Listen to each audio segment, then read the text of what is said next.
আসসালামু আলাইকুম প্রিয় দর্শক এবং শ্রোতা, ভালো আছেন আশা করি। দোয়া এবং শুভকামনা জানিয়ে শুরু করছি বরাবরের মতোই আপন ঠিকানার একটি পর্ব। প্রথমেই যে কথাটি বলতে চাই, আপন ঠিকানা বলেন বা লস্ট অ্যান্ড ফাউন্ড বলেন, আমি প্রায় 1.5-2 বছর যাবতীয় অনুষ্ঠানগুলো করছি। 40-এর অধিক পরিবার তাদের হারিয়ে যাওয়া সন্তানকে ফিরে পেয়েছে, কিন্তু আজ পর্যন্ত আমি এরকম একটা ভূমিকা দিতেই চাই যে আমি এরকম কোনো কেস নিয়ে মুভ করিনি যে আজকে আমি যে ধরনের কেস নিয়ে মুভ করছি। আমি প্রথম যখন এই ধরনের মেইল পাই, আমি তার সঙ্গে যোগাযোগ করি বা আমার অফিস অ্যাসিস্ট্যান্ট যোগাযোগ করে। আমি প্রথমত কথা বলি আপনার সঙ্গে, রাইট? আমি কথা বলেছিলাম, তারপরে আমার অফিস অ্যাসিস্ট্যান্ট কথা বলেছিল, এবং আমার প্রথম কোশ্চেনটা ছিল যে আপনি যে ঘটনাটা আজকে এখানে বলতে চান বা সোশ্যাল মিডিয়াতে বলতে চান, এর পরবর্তীতে আপনার সামাজিক অবস্থান কি দাঁড়াবে। এত কনফিডেন্টলি সে অ্যান্সারটা দিয়েছিল যে আই ডোন্ট কেয়ার। এই আই ডোন্ট কেয়ার যেটা আমার কাছে তার জায়গাটা থেকে অনেক কনফিডেন্ট সাউন্ড ছিল, এবং আমার কাছে মনে হয়েছে যে প্রবলেমটা কোথায় ফাইন্ড আউট করতে। আসলে প্রবলেমটা আমার জায়গা থেকে আমি মনে করি লজিক্যালি হি ইজ রাইট। তো সেই জায়গাটা থেকে আমি এরকম একটা ভূমিকা যেহেতু দিয়ে নিচ্ছি, তার মানে আপনাদের মধ্যে অনেক ধরনের কনফিউশন তৈরি হচ্ছে, আসলে অনেক ধরনের কোশ্চেন তৈরি হচ্ছে, উৎসাহ তৈরি হচ্ছে। সবগুলো উৎসাহ জানতে হলে আপনাকে শেষ পর্যন্ত আজকের এপিসোডটা দেখতে হবে। আমি দেখতে চাই যে অন্যান্য পর্বের চাইতে এটা শেয়ারটা কমে নাকি বাড়ে। আমি দেখতে চাই যে এই ভাইটির পেছনে মানুষের সমর্থন কতটুকু আছে, তার এই খোঁজার পেছনে সমর্থন আসলে কতটুকু আছে, এবং যারা শেয়ার করবেন আমি ধরে নিচ্ছি তারা অনেক বড় সমর্থনকারী, নিশ্চিতভাবেই তারা সমর্থনকারী। তো সেই জায়গাটা থেকে আমি শেয়ারটাকেও দেখতে চাই সাধারণ মানুষ আমাদের সমাজে যারা আছেন তাদের পারসেপশনটা কতটা লজিক্যাল, কতটা স্ট্রং। ঠিক আছে? তো সেটাও একটা অনেক বড় ধরনের এক্সপেরিমেন্ট হবে আমার জায়গাটা থেকে। সো অনেক বড় একটা চ্যালেঞ্জ আমি নিচ্ছি আজকের এই এপিসোডে। আমি বলতে পারি ইটস এ গ্রেট চ্যালেঞ্জ। আমি জানি না সোশ্যাল মিডিয়াতে এরকম ধরনের চ্যালেঞ্জ আর আগে কেউ কখনো নিয়েছে কিনা, বাট আমার জায়গা থেকে এটা একটা চ্যালেঞ্জ, এবং আমি চ্যালেঞ্জটা নিচ্ছি আল্লাহর নামে। দেখা যাক কি হয়। তো আমি আর কথা না বাড়াই, যিনি আমার সঙ্গে আছেন এরকম একটা অন্যরকম ভূমিকা দিয়ে তাকে পরিচয়টা করে দিচ্ছি। চলেন তাকে আমরা তার নামটা জানি এবং তারপরে ঘটনাটা বের করার চেষ্টা করি। আপনার নামটা একটু বলেন প্রথমে। মোহাম্মদ শাহিন আহমেদ। শাহিন আহমেদ, জি। শাহিন ভাই, আপনার বয়স কত হতে পারে? 29 বা 30 এমন হবে। 29 বা 30 বছর। ঠিক আছে, আপনি যেখান থেকে বলতে চান, যেভাবে বলতে চান, তারপরে ক্লুজ যেগুলো আছে সেগুলো তো আমরা বের করবোই। জি, আমি এটাই বলতে চাই যে আমি যখন জানতে পারলাম, মানে কি আপনার ঘটনাটা বলেন, কে বলেছে, কিভাবে হয়েছে, বিস্তারিত বলেন। ঘটনাটা হচ্ছে যে আমি ছোট থেকেই যখন থেকে বুঝতে শিখেছি তখন থেকেই দেখছি যে আমার যিনি মা, মানে আমি যেখানে বড় হয়েছি, ওনার আমার প্রতি তেমন কোনো ইয়াই নাই, আদর ভালোবাসা বলেন, আগ্রহটা যেরকম আগ্রহ বলেন, কোনো কিছুই নাই। ডে বাই ডে আমি জানতে পারি যে আসলে আমি তাদের সন্তান না। কে বলে এটা? এটা গ্রামের লোক বলে, আশেপাশের লোক বলে, আমি যেখানে বড় হয়েছি তারা বলে। আচ্ছা, বলে যে না, তুমি তো আসলে এদের সন্তান না। ওকে। আমিও ফিল করি যে আসলে আমি যদি, আমার মা যদি হয়, তাহলে উনি তো আমাকে ভালোবাসেন না, উনি তো আমাকে আদর করেন না। ওনার আরো সন্তানদের যেভাবে ভালোবাসেন, যেভাবে আদর করেন, আমাকে তো আদর করেন না। তাহলে হ্যাঁ, হয়তো বা এটাই সত্যি। তারপর আমি আস্তে আস্তে বড় হতে থাকি, আমি পড়াশোনা করতে থাকি। একটা টাইমে আমার কাছে মনে হয়েছে যে আসলে আমার পরিচয়টা কি সেটা আমার জানা দরকার, এবং আমার তো অবশ্যই একজন জন্ম দিয়েছেন, তিনি কোথায়, তিনি কে, তিনি দেখতে কেমন। মনে হলো কি, মানে একটা তো হতে পারে যে অনেক মাই হয়তো তার সন্তানকে ভাবে টেক কেয়ার করেন না, এরকম কেস থাকতে পারে। না, এরকম আমাদের এলাকার ম্যাক্সিমাম লোকই জানে যে আমি পালিত সন্তান। আচ্ছা, এবং আপনি মাকে কখনো জিজ্ঞেস করেননি, বাবাকে কখনো জিজ্ঞেস করেননি যে আমার আসলে বাবা মাকে? আমার বাবাকে যখনই আমি জিজ্ঞাসা করছি তখনই আমার বাবা খুব রেগে যেত। আমার সম্পর্কে যদি এরকম কেউ বলতো যে ও পালিত সন্তান, আমি আমার বাবাকে জিজ্ঞাসা করতাম যে বাবা, ওই যে অমুকে বলতেছে আমি নাকি তোমার পালিত সন্তান, তখন আমার বাবা প্রচন্ড রেগে যেতেন। মানে উনি আমাকে অনেকটা ভালোবাসতেন, আমি এখনো বলবো উনি আমাকে ভালোবাসেন। তো উনি তাদের সাথে এক পর্যায়ে, গ্রাম পর্যায়ে তো অনেক সময় দেখা যেত যে ঝগড়া লেগে যেত, এরকম ব্যাপার। তো আমি তখন আর ওইভাবে কেয়ার করতাম না। আচ্ছা, কষ্ট নিয়ে যেভাবেই হোক বড় হয়েছি। আস্তে আস্তে দিন যেতে থাকে। একটা টাইমে আমার লাইফে আমি আমার মায়ের অভাবটা বুঝতে পারি যে আসলে ইনি আমার মা না, কারণ উনি আমার প্রতি তেমন আদর, ভাই বোন ছিল, ভালোবাসা। ভাই বোন কি আরো ছিল? ভাই বোন বলতে আমার যে মায়ের কাছে আমি বড় হয়েছি, বাবা যে ফ্যামিলিতে বড় হয়েছি, তাদের আরো 2 ছেলে 2 মেয়ে আছে। 2 ছেলে 2 মেয়ে, আচ্ছা। হ্যাঁ, আমি যখন জানতে পারি যে একজনের মাধ্যমে আমাকে অ্যাডপ্ট করা হয়েছে। কিভাবে জানলেন এটা? কোন সোর্সের মাধ্যমে জানলেন? সোর্স বলতে আমাদের গ্রামটা হচ্ছে আপনার দৌলতদিয়া যৌনপল্লী যেটা বলে, দৌলতদিয়া যৌনপল্লী থেকে আমাদের গ্রামটা হচ্ছে 5 কিলো পরে। আমাদের এলাকার ম্যাক্সিমাম গরিব মানুষই ওই যৌনপল্লীতে এসে, মহিলা এবং পুরুষ ওই যৌনপল্লীতে এসে কাজ করে। কি ধরনের কাজ? কাজটা হচ্ছে যেমন যৌনপল্লীর যে বাসাবাড়ির কাজ আছে সেই ধরনের কাজ, রান্না বান্নার কাজ, কাপড় চোপড় ধোয়ার কাজ, এই ধরনের কাজ কামগুলো আমাদের গ্রাম বা আমাদের আশেপাশের যে গ্রামগুলো আছে সেই গ্রামগুলোতে যে গরিব মানুষগুলো আছে, এক কথায় তারা বেশিরভাগ লোকই ওই যৌনপল্লীর ভিতরে এই ধরনের কাজ করে, মানে ঝিয়ের কাজ, এক কথায় আয়ার কাজ করে। আচ্ছা আচ্ছা। তো এমন করতে করতে আমার মায়ের কাছে আমাদের গ্রামেরই একজন মহিলা উনি কাজ করতেন, যে আমার মায়ের বাসাতে। তো ওই সময়ই আমার জন্ম হয়। প্রথম কথা হচ্ছে এই ইনফরমেশনটা আপনি কার কাছ থেকে জেনেছেন? আমাকে যে নিয়ে দিছে, হ্যাঁ, ওনার সঙ্গে আপনার পরিচয়টা হলো কিভাবে? ওনার পরিচয়, উনি আমাদের গ্রামের। আচ্ছা। যখন আমি জানতে পারি যে ওনার মাধ্যমে আমাকে দেওয়া হয়েছে, এটা আপনাকে কে বলছে? এটাও গ্রামের লোকের মাধ্যমেই জানতে পারছি। তো ওনাকে গিয়ে আপনি জিজ্ঞেস করেছেন? হ্যাঁ, পরে ওনার কাছে গেছি। আপনি ওনাকে গিয়ে জিজ্ঞেস করেছেন এটা কোন বয়সে? এটা জিজ্ঞাসা করেছি আজ থেকে 5-6 বছর হবে। আচ্ছা, তার মানে মোটামুটি পরিণত বয়সে। জি। তো ওনাকে গিয়ে আপনি কিভাবে জিজ্ঞেস করলেন? আমি ওনাকে ধরলাম যে আসলে আমি তাকে নানি বলি, যে নানি আমি তো বিষয়টা এরকম শুনি, আসলে আপনি আমাকে একটু সত্যিটা বলেন, আসলে ব্যাপারটা কি। তখন উনি আমাকে বিস্তারিত ঘটনাটা। তার আগে কি আপনার গ্রামের লোকজন জানতো যে আপনাকে ওই পল্লী থেকে নিয়ে আসা? হ্যাঁ, আমাদের গ্রামের সবাই জানে যে আমি ওই পল্লীর লোক। ওই পল্লীর লোক মানে ওই মহিলা আপনাকে ওখান থেকে নিয়ে আসছে? জি। ওই মহিলা ওই যৌনপল্লীর কোনো একটা বাসাতে সে কাজ করতো? জি। এবং সেই বাসা থেকে আপনাকে নিয়ে আসছে? জি। তারপরে মহিলাকে জিজ্ঞেস করার পর মহিলা কি বললো? মহিলাকে আমি জিজ্ঞাসা করলাম যে নানি আসলে ব্যাপারটা কি, আমি তো এরকম শুনি, আসলে আপনি যেহেতু এনে দিছেন আপনি আমাকে সত্যটা বলেন, আসলে ঘটনাটা কি। তখন উনি আমাকে বিস্তারিত বলে যে আমার মা ওই যৌনপল্লীতে কাজ করতেন, সেক্স ওয়ার্কার, যৌনকর্মী ছিলেন। তো উনি যে বাড়িতে ভাড়া থাকতেন ওই বাড়িওয়ালার নাম ছিল নসির উদ্দিন। উনি ওই টাইমে ছাগল পালতেন। তো ওনার বাড়িতেই হচ্ছে আমার মা ভাড়া থাকতেন। আর আমার মায়ের কাছেই হচ্ছে ওই যে মহিলা আমাকে নিয়ে গেছে উনি ওই আমার মায়ের কাজই করতেন, আমার মায়ের কাজ করতেন এবং আশেপাশে এরকম 2-3 বাড়ির কাজ করতেন। কি নাম ছিল আপনার মায়ের? আমার মায়ের নাম ছিল নাজমা। আচ্ছা, নাজমার কাজ করতেন যে মহিলা, এই মহিলার নাম কি? এই মহিলার নামটা নানির নামটা জানি না। কি বলেন আপনি? এতবার কিছুদিন আগে জিজ্ঞেস করেছেন, তারপর আপনি তার নানির নাম জানেন? নানির নামটা জিজ্ঞাসা করার আসলে প্রয়োজন মনে হয়নি আমার কাছে। আচ্ছা, তারপর আমি জিজ্ঞাসা করলাম যে তাহলে কিভাবে কি করলেন, আমার একটু বিস্তারিত বলেন। তখন উনি আমাকে বলতেছে যে আমি যখন তোমার মায়ের ওখানে কাজ করতাম, আসতাম যেতাম, তোমার তখন জন্ম হয়। জন্ম হওয়ার পরে আমার মায়ের সাধারণত একটা বাচ্চা হলে কাজ কমে যাবে, বা সেই বাচ্চা নিয়ে যদি থাকে তাহলে সে তার কাজটা ঠিক মতো করতে পারবে না। ওই কারণে সে ইচ্ছা প্রকাশ করে যে আমি এই বাচ্চাটাকে কাউরে পালতে দিয়ে দিতে চাই।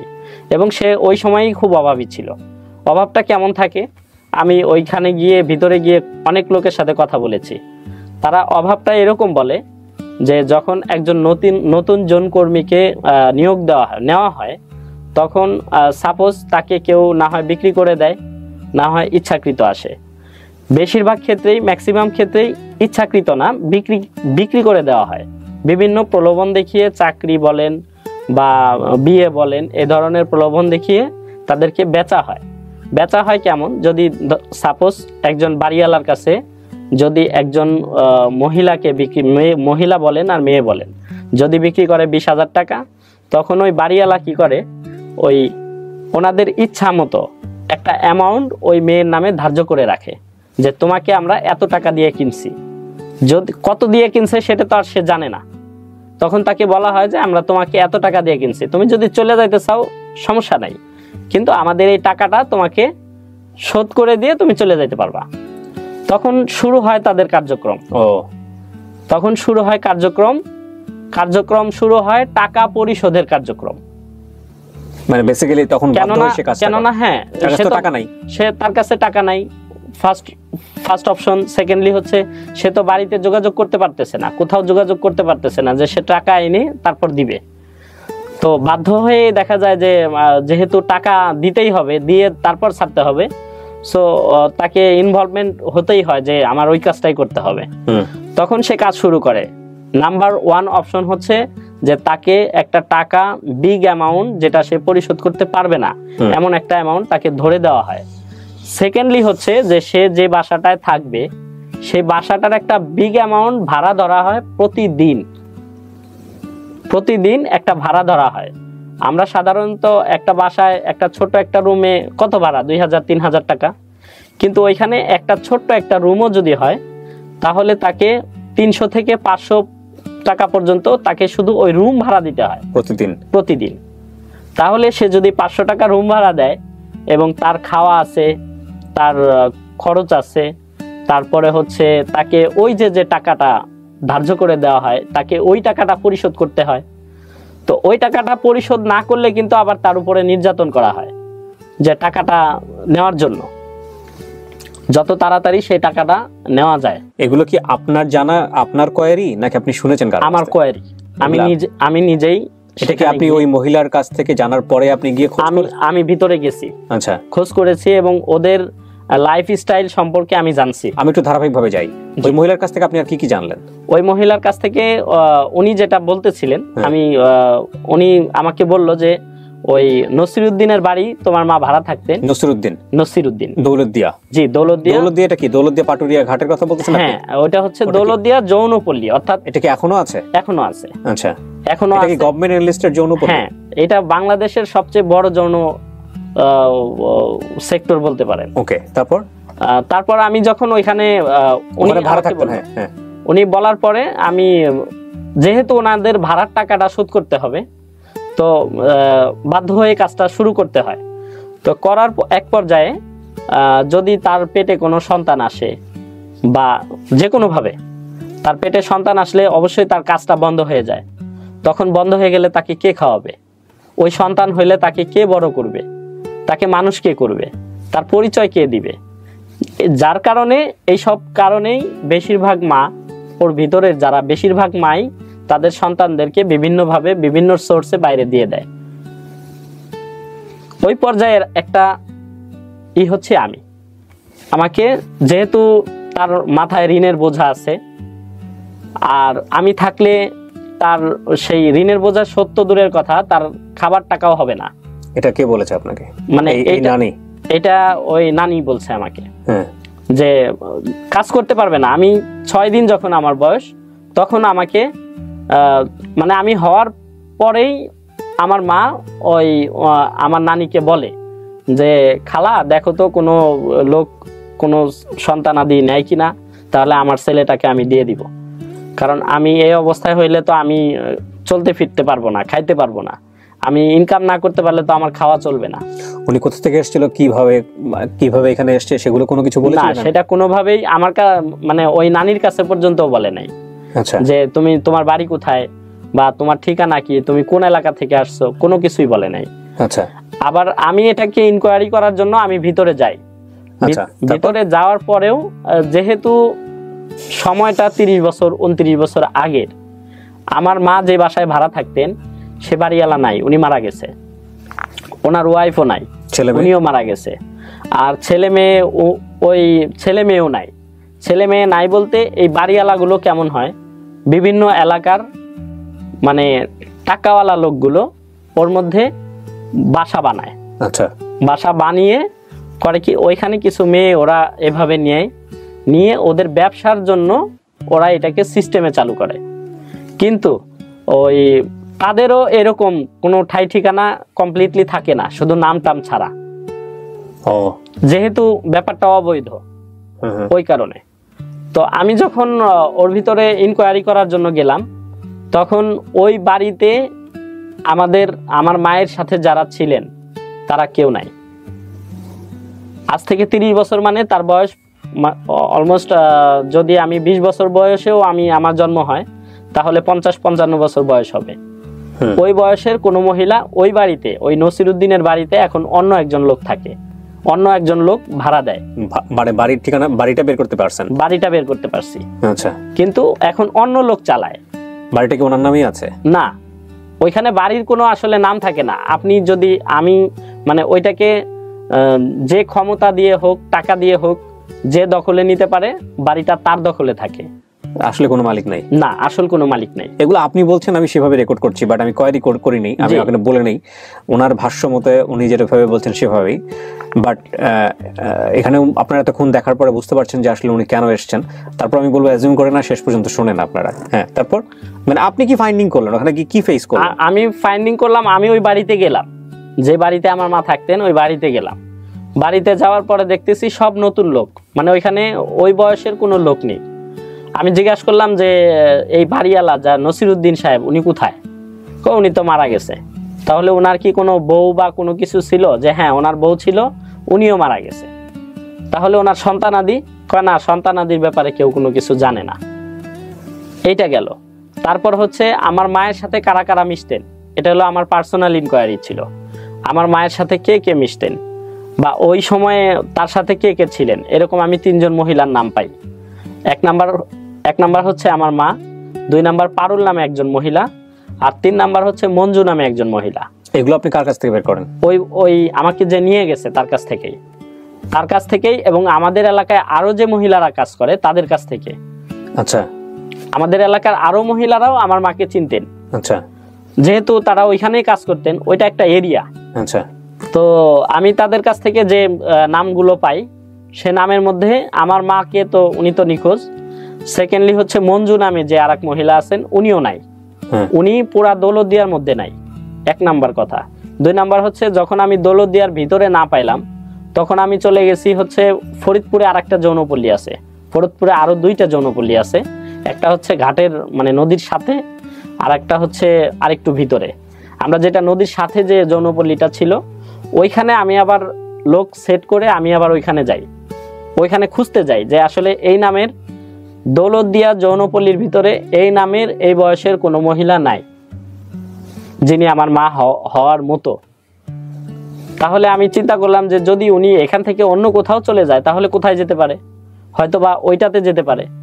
তখন আমি ওইটাতে যাই, ওইটাতে যাওয়ার পর ওইটাতেও খোঁজ করতে থাকি। ওইটাতেও আপনার প্রায় 150-200 মহিলা আছে এরকম যারা এই কাজ করেন। আমি ওইখানে গিয়েও খোঁজ করি, কিন্তু ওইখানেও নাই। ওইখানে এই নামে একজনকে পেয়েছি, বাট ওনার সাথে আমার যে হিস্টোরি, সেই হিস্টোরির কোনো মিল নাই। পরে আমি ওইখান থেকে চলে আসি। এখন এই বাকি রইল হচ্ছে পারুল। পারুলের বোনকে আমি খুঁজে বের করছি। আচ্ছা।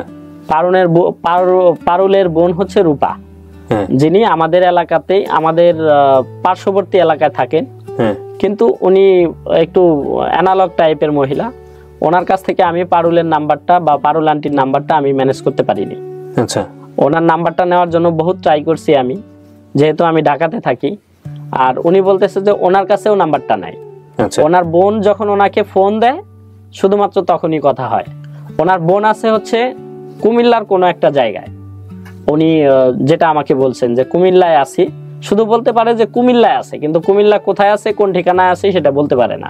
তা না হলে আমি হয়তো কুমিল্লাতেও যেতাম। ওকে। যার কারণে কুমিল্লাতে আর খোঁজ করা হয়নি। ওনাকে আমি আজকেও আসার আগেও 2-3 বার ফোন দিয়েছি যে আসলে নাম্বারটা ম্যানেজ করতে পারলো কিনা। উনি বলতেছে যে না, আমি এখনো পর্যন্ত নাম্বারটা ম্যানেজ করতে পারিনি, বা উনি আমাকে ফোন দেয় নাই। ঠিক আছে, অথবা উনি হয়তো নাম্বারটা মানে ওইভাবে তুলতেই পারে না, এমনও হতে পারে। আপনার এই কোয়েরির লাস্ট স্টেজটা কি এটাই? লাস্ট স্টেজ হচ্ছে আমি আরো 2-3 জনকে পেয়েছিলাম যারা বলছে যে আমার মাকে তারা চিনে। আমি তাদের কাছ পর্যন্ত গেছি। তাদের কাছে গিয়েও শেষ পর্যন্ত ওই কথা একটাই যে 2-3 বছর পরেই তোমাকে যখন দেওয়া হয়, তার 2-3 বছর পরেই তোমার মা ঋণের বোঝা মানে শোধ করতে না পেরে সে ওইখান থেকে পালায় যায়। আচ্ছা। এরকম বলে যে সে ওইখান থেকে পালায় যায়। আসলে ব্যাপারটা কি আমি জানি না, কিন্তু আমার ইনকোয়ারি বলে এটা পসিবল, কারণ ওইখানে এরকম ঘটনা ঘটে। তো আমি শুধু এটুকুই বলবো যে আমার ইনকোয়ারির মানে ধারাটা ছিল অন্যরকম। এই জন্য বারবার আমি আপনার সাথে যোগাযোগ করেছি, বারবার মেসেজ দিয়েছি, বারবার মেল দিয়েছি। শাহিন বলতেছিলেন আপনার নাম? শাহিন, আমি ফার্স্ট কোশ্চেন আপনাকে কেন করেছিলাম, আমার মনে হয় দর্শকরা যে কোশ্চেনটা করেছিলাম যে আপনি বলেছেন আই ডোন্ট কেয়ার, যে এই রকম একটা কন্টেন্ট নিয়ে আমাদের সামাজিক যোগাযোগ মাধ্যমে মুভ করা অত্যন্ত সাহসের একটা ব্যাপার। জি, সাহসের ব্যাপার দুইটা জায়গা থেকে। একটা হচ্ছে যে এই ধরনের চিত্রগুলা এর আগে কেউ কখনো এভাবে করেছে কিনা আমার জানা নেই, ডকুমেন্টারি হয়েছে কিছু সেটা আমরা জানি, কিন্তু একটা মানুষের লাইফে কি হয় সেটা এইভাবে আসে নাই। আমি ডেফিনেটলি জানি আপনার 30 বছরের গল্পটা যদি আমি তুলে নিয়ে আসি, বা আপনি যখন জানতে পারলেন যে আপনার মা যৌনকর্মী ছিলেন, ওই সময়ের আপনার ভেতরের অনুভূতিটা যদি আমি এখানে তুলে নিয়ে আসি, পোর্ট্রেট করা সম্ভব হয়, তাহলে সেটা একটা অন্য গল্প হয়ে যাবে। কিন্তু আপনি আজকে এতটা সাহস করে সারা দুনিয়াকে আপনি এটা ফেস করলেন, আমার এই আপন ঠিকানাগুলো ইংলিশ সাবটাইটেল দিয়ে যায়, পুরো দুনিয়ার মানুষ এটা দেখে। এই কোশ্চেনটা আমি আপনাকে করেছিলাম যে আপনার সামাজিক পরিচিতির জায়গায় আমাদের সমাজ তো এখন ওই অ্যাডভান্স লেভেলে আসেনি যে যেখানে আপনি সম্পূর্ণরূপে নিরপরাধ, তারপরেও আপনার দিকে অনেক আঙ্গুল তুলতে পারে, আপনার স্বাভাবিক জীবন যাত্রা অনেক বেশি ব্যাহত হতে পারে। সেটা জেনেও আপনি কেন আজকে এখানে এত বড় স্টেপটা নিলেন? স্টেপটা নেওয়ার মূলত কারণ হচ্ছে যে আমার মা যদি এই পথে এসেও থাকে, আমার মন বলে, আমার বিশ্বাস বলে যে সে ইচ্ছাকৃতভাবে এখানে আসেনি। কেননা আমি বেশ কয়েকবার ওখানে গিয়েছি শুধুমাত্র তাদের লাইফস্টাইল জানার জন্য। আমি অনেকবার গিয়েছি শুধুমাত্র তাদের লাইফস্টাইলকে জানার জন্য, যে আসলে কেন মানুষ এখানে আসে, কেন আমার মা এখানে আসলেন সেটা জানার জন্য, বোঝার জন্য। তো আমি আসলে যেটা পেয়েছি যে এখানে আমি হলফ করে বলতে পারি এখানে ইচ্ছাকৃতভাবে কেউ আসে না। অতএব আমার মাও কোনো না কোনো কারণে এখানে এসছেন, কোনো না কোনো ভাবে। যুক্তির দিক থেকে আপনি রাইট, কিন্তু জনে জনে কি আপনি তো এটা বোঝাতে পারবেন না। আমার প্রয়োজন নেই জনে জনে বোঝানোর, আমি চাই না জনে জনে বুঝাইতে। আপনি আপনার মাকে খুঁজে বের করে কি করবেন? আমার মাকে খুঁজে বের করে আমি এই জন্যই খুঁজে বের করতে চাই যে সে তো আমাকে জন্ম দিছে, আর সে অবশ্যই অনেক কষ্টের মধ্য দিয়ে গিয়েই সে ওই জায়গাতে গেছেন। আপনার মার প্রতি আপনার কোনো ক্ষোভ নাই? আমরা তো সিনেমাতে দেখি। না, আমার কোনো ক্ষোভ নাই, আমার কোনো ক্ষোভ নাই। আমি শুধু আমার মাকে ভালোবাসি, আমি শুধু ভালোবাসি আমার মাকে। আমার কোনো ক্ষোভ নাই ওনার প্রতি, কেননা আমি জানি যে উনি অপরাধী না। উনি অপরাধী না, কারণ উনি যদি উনি অপরাধী কিভাবে? সমাজ তাকে যৌনকর্মী বানাইছে, উনি নিজে নিজে হয়নি। কেউ নিজে নিজে কখনো যৌনকর্মী হয় না। শাহিন, আজকের এই পর থেকে আপনার চোখে অনেকেই বাঁকা চোখে তাকাবে, এবং আপনার এই জায়গাটায় আপনি একজন জব হোল্ডার আমি জানি। আপনি কি করছেন পেশায়? আমি একজন ইঞ্জিনিয়ার। আপনি একজন ইঞ্জিনিয়ার। আপনি পড়াশোনা করেছেন কত পর্যন্ত? আমি বিএসসি কমপ্লিট করেছি। বিএসসি কমপ্লিট করা আপনি একজন ইঞ্জিনিয়ার, নিঃসন্দেহে এটা একটা অনেক বড় ব্যাপার। এবং আপনি আপনার কর্মক্ষেত্র থেকে শুরু করে সমস্ত জায়গায় আপনি মানুষের আঙ্গুল তুলবে আপনার দিকে। যদি নেগেটিভটা আমি বলি, পজিটিভ অনেকেই সেলফ পাবেন আপনি, আমি জানি, কিন্তু অনেকেই আঙ্গুল তুলবে যে তুমি এরকম একটা ভাবে তোমার জন্ম হয়েছে। আমাদের সমাজে এটা কোট অ্যান্ড কোট একটা শব্দ ব্যবহার করে যেটা আমি মুখে আনতে চাই না। তো কেমন লাগবে যখন আজকের পর থেকে রেশিওটা আরো অনেক বেড়ে যাবে, যখন নেগেটিভলি? আমি সেটাকে কেয়ার করি না। আপনি ছোটবেলা থেকেই কেয়ার করতেন না এই বিষয়গুলো? আসলে ছোটবেলায় তো ওইভাবে বুঝতাম না। যখন বড় হয়েছি তখন আসলে আমার সামনে এসে কেউ এইভাবে কখনো বলেওনি, বা বলার সেই সুযোগটাও পাইনি। আমার আচরণ দিয়ে হোক, আমার কর্ম দিয়ে হোক, কখনো কেউ বলার সেই সুযোগটা পাইনি। আর আমার কাছে যেটা মনে হয় যে কেউ যদি আমার সামনে এসে বলতে চায় যে আমি যৌনকর্মীর ছেলে, তো হ্যাঁ আমি তাই। তো আমার আচরণ কি তাই? আমার আচরণ কি তাই বলে যে আমি খারাপ মায়ের সন্তান? আমার আচরণ যদি তাই হয় তাহলে তাই। ও অনেক জায়গায় ওর জায়গাটায় লজিক্যালি অনেক বেশি কনফিডেন্ট। এখানে আসলে আমি মনে করি আমাদের সামাজিক দৃষ্টিভঙ্গির যে ব্যাপারটা, সেটা আমাদের দৈনতা। ও যেটা বলেছে সেটা ওর জায়গা থেকে শতভাগ রাইট। একটা সন্তান তার পরিচয় জানতে পেরে তার মাকে খুঁজে বেড়াচ্ছে, তার মা যেই হোক না কেন, এটা নিঃসন্দেহে অসাধারণ একটা ব্যাপার। আমি জানি না আপনার এই ভিডিও কতটুকু আপনার মাকে খুঁজতে সাহায্য করবে। আমি জানি না নাজমা নামে সেই মেয়েটি বেঁচে আছে কিনা। আমি জানি না যে এই শুধুমাত্র একটা নাম দিয়ে, কিংবা আপনি যে ক্লুটা বললেন দৌলতদিয়া সেই পল্লী, যৌনপল্লী, সেটার ক্লু দিয়ে আজ থেকে 30 বছর আগে নাজমা নামের, এবং আরেকটা যেটা বলছিলেন যে বাড়ির ঠিকানাটা কি বলছিলেন? বাড়ির ঠিকানা হচ্ছে আমি বিল্ডিং এর মালিকের নাম? জি, বিল্ডিং এর মালিকের নাম যেটা নসিরউদ্দিন। নসিরউদ্দিনের বিল্ডিং ছাগল পালতেন, বিল্ডিং না বাড়ি আর কি, বাসা বাড়ি, ওই বাসাতে মানে নসিরউদ্দিন ছাগল পালতেন। জি, ছাগল পালতেন। ওই নসিরউদ্দিনের বাসাতে উনি ভাড়া ছিলেন এবং সেই সময় আপনার জন্ম হয়, এবং সেই সময়কার সবকিছু মিলিয়ে এই নাজমা আদৌ বেঁচে আছে কিনা এক, আর 2 নম্বর হচ্ছে এই নাজমার যদি এখন একটা সামাজিক স্বীকৃতি হয়ে থাকে, আপনি হয়তো আপনার জায়গা থেকে খুব বোল্ডলি ফেস করতেছেন, এই নাজমা কোনোদিন আপনার পরিচয় দিবে কিনা, সেটাও একটা বড় কোশ্চেন হয়ে দাঁড়াবে আজকের এই ভিডিওর পরে। হয়তোবা যদি সে মনে করে যে না, তার মাতৃত্বের জায়গা থেকে তার সন্তান যেহেতু এতটুকু আগে আসতে পারছে, আমি আমার জায়গা থেকে যদি সে জেনে হয়তো কোনোদিন আগে আসবে। তবে এটা ঠিক, যদি আপনার মা কোনোদিন এখানে আসে, আমি এতটুকু পরিমাণ ফ্যাসিলিটি দিতে পারি যে সুযোগটা আপনারা নেবেন কি নেবেন না সেটা আপনাদের বিষয়। যদি আপনার মাও আপনার মতো সাহস করে মিডিয়া ফেস করতে চায় গেট টুগেদারের ক্ষেত্রে, যে না আমার অপরাধ ছিল না, আমি মিডিয়া ফেস করতে চাই, আমি বলতে চাই কিভাবে কি হয়েছে ঘটনা, আমি ডেফিনেটলি সুযোগ দিব। কিন্তু এটা ঠিক যে যদি সে মিডিয়া ফেস করতে না চায়, তাহলে মিডিয়া ফেস না করিয়েও গেট টুগেদার করিয়ে আমি আপডেট দিয়ে দিব। এইটুকু শুধুমাত্র আমি যেন বলেছিলাম যে এটা একটা বিশেষ আপডেট, আমি সেই সামাজিকতা রক্ষা করব আপনার মায়ের। আমি এই ভিডিওতে বলে দিলাম যে ওনার মাকে যদি আমরা খুঁজে পাই, যদি সেই পরিচয়ে কেউ কোনোদিন আমার সামনে আসে, এবং সেটা আমার অফিসে হোক, আমার মেইলের মাধ্যমে হোক, যে কোনো মাধ্যমেই হোক, পরিচয় মেনটেন করে যদি আমার সঙ্গে কেউ যোগাযোগ করে, এবং সেটা উনি যদি মিডিয়া ফেস করতে না চায়, তাহলে ওইটা মেনটেন করে, ওটা আমি সমস্ত কিছু গোপন রেখে আমি সেটা গেট টুগেদার করিয়ে দেবো, আমি কথাটা বলে রাখলাম। কিন্তু উনি যদি আপনার মতো ডেসপারেট হয়ে মিডিয়া ফেস করতে চায়, তাহলে ডেফিনেটলি আমি সেই মিডিয়া ফেস করাবো, এবং গেট টুগেদার যেভাবে হয় আর 10 জনের মতো সেভাবেই হবে। তবে আমি আপনাকে অন্তর থেকে স্যালুট জানাই। স্যালুট জানানোর জায়গাটা হচ্ছে এটাই, আমরা ছোটবেলায় পড়েছি জন্ম হোক যথাযথা, কর্ম হোক ভালো। জি, আমি এটা মানি, এবং আপনার সেই উদাহরণটা আমি আজকে এখানে পেয়েছি। আপনার বিয়ে শাদী হয়েছে, সংসার হয়েছে, আপনার স্ত্রী সমস্ত কিছু জানেন আপনার সঙ্গে? জি, আমার ওয়াইফ সব জানে। কত বছরের সংসার আপনাদের? 7 বছর। 7 বছরের সংসার, বাচ্চা কাচ্চা আছে? জি, 2 মেয়ে আমার। তো এই যে আপনার 2 মেয়ে, তাদেরও তো একটা সামাজিকতার বিষয় আছে। জি, তো সমস্ত কিছু জেনে মুভ করতে ভবিষ্যতে যদি কোনো প্রবলেম হয়, আমি শুধু এটুকুই বলবো যে যদি আমার কর্ম ঠিক থাকে, তাহলে জন্মে কি আসে যায়, আমি এটা বলবো।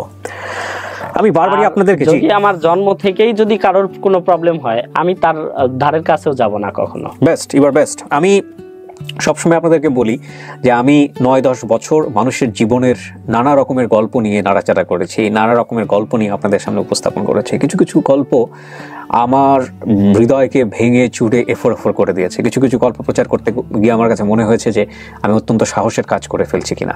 কিছু কিছু গল্প প্রচার করার পর অনেকেই আমাকে বলেছে যে তুমি যে গল্পটা প্রচার করলা এটা মিডিয়া এথিক্সের পরিপন্থী।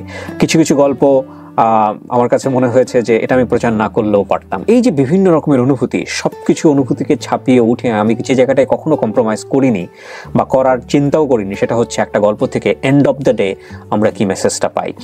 যদিও এটা আপন ঠিকানা, সেই আপন ঠিকানায় মাকে খুঁজে ফেরার যে গল্প, সেই গল্পে যদি আপনি কোনো মেসেজ খোঁজার চেষ্টা করেন আজকে, তাহলে সেই মেসেজটা একটা অসাধারণ মেসেজ।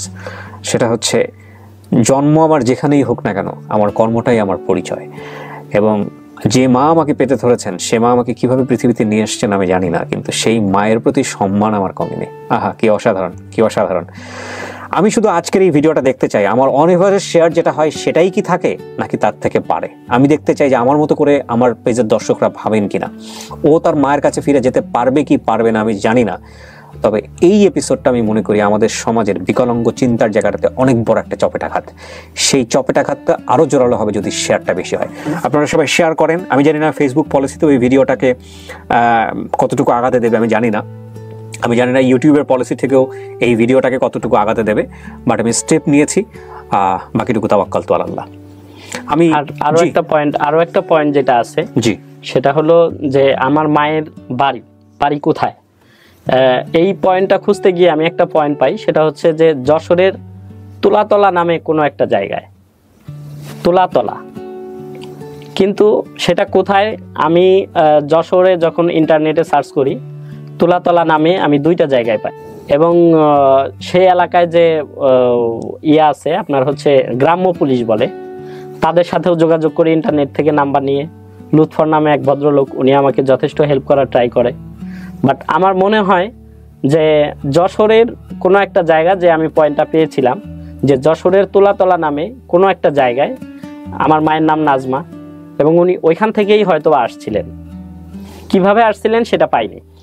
নাজমার সাথে আর কারো কোনো ব্যক্তির নাম পাওয়া যায়? লাইক আপনি 3 জন বান্ধবীর নাম বলছেন, সেটা তো কাজের ক্ষেত্রে, কিন্তু নাজমার বাবাকে, মা, এগুলো কিছু পাওয়া যায়? এরকম কোনো ক্লু আমি পাইনি। ধরে নিচ্ছেন 55 বছর বয়স, 50, 45 থেকে 60 এর মধ্যে, 50 থেকে 60 এর মধ্যে বয়স, 50 থেকে 60 এর মধ্যে। এবং আমি যতটুকু বের করতে পেরেছি যে উনি যশোরের তুলাতলা নামে কোনো একটা জায়গা থেকে আসছিলেন। আপনার এই ভিডিওটা সফল হবে কি হবে না সেটা তো সম্পূর্ণই আল্লাহর সিদ্ধান্ত, কিন্তু আমাদের চেষ্টার জায়গাতে কোনো কমতি থাকবে না, আমরা চেষ্টা করব ইনশাআল্লাহ। ইনশাআল্লাহ, দেখা যাক কি হয়। বাকিটুকু তাওয়াক্কাল তো আল্লাহ। প্রিয় দর্শক এবং শ্রোতা, আপনারা এই ভিডিওটা শেয়ার করুন। I am totally speechless. আমি ওর ওর মা ভক্তিটাকে আমি অনেক বেশি সম্মান জানাচ্ছি। আপনারা সবাই শেয়ার করেন। আমরা নাজমাকে খুঁজে বের করতে চাই, নাজমা একজন মা, সেই জায়গাটি থেকে আমরা চেষ্টা করতে চাই। এটাই হচ্ছে সবচেয়ে বড় কথা। এটা একটা অন্যরকম আপন ঠিকানা। আমি জানি না এটা সফলতার মুখ দেখবে কিনা, আমি খুব একটা কনফিডেন্ট না। আমাদের সামাজিক পরিস্থিতি সমস্ত কিছু মিলিয়ে আমি অবশ্যই কনফিডেন্ট না, একদমই 0%। আমি নেগেটিভ চিন্তা নিয়ে আগাচ্ছি ইনফ্যাক্ট, যেটা ভিডিওটা সফল হবে না। বাকিটুকু যা আল্লাহ চাইবে তাই, সম্পূর্ণ তার উপর তাওয়াফ করে। চলেন আমরা সবাই মিলে শেয়ার করি। আমি শেয়ারটা দেখতে চাই যে আপনাদের ওর প্রতি রেসপেক্ট আছে কিনা। যারা রেসপেক্ট করবেন তারা শেয়ার করবেন, আমি শুধু এতটুকুই বলতে চাই, যাতে করে ও মনে করে যে না, সমাজে অসংখ্য ভালো মানুষ আছে যারা আমার জন্মের পরিচয় নিয়ে কোনোদিন কথা বলবে না। এই শেয়ারিংটাকে আমি এই জায়গাটায় দেখতে চাই। অনেক ধন্যবাদ। শেষ করছি আজকের মতো। আসসালামু আলাইকুম।